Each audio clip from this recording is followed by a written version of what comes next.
宝妈妈好，我是乔姐，一名有着10年育儿经验的中医育儿师。最让我自豪的就是我家小宝，小宝从小身体体质不好，稍不注意，什么发烧、咳嗽、拉肚子呀都会袭之而来。对此我真费了不少心。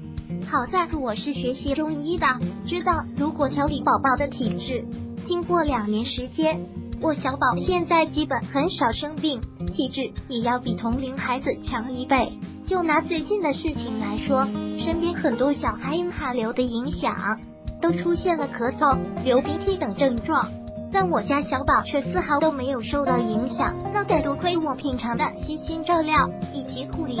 不过以前遇到宝宝风寒咳嗽，我都是用食疗方，2天给调理好了。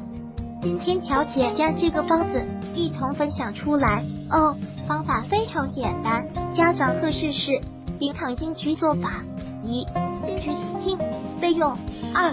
金桔去核切丝，这是最麻烦的一步，如果不想要当果酱的话，可以考虑切成片。 3. 将水、切丝的金桔、冰糖一起倒入锅中。 4. 大火煮5分钟，转小火30分钟，直至果酱呈粘稠状态。 5. 趁热装进烫过的果酱瓶中，冷藏保存。每次吃的时候，用无水无油的小勺拉出，泡温水和当果酱都可以。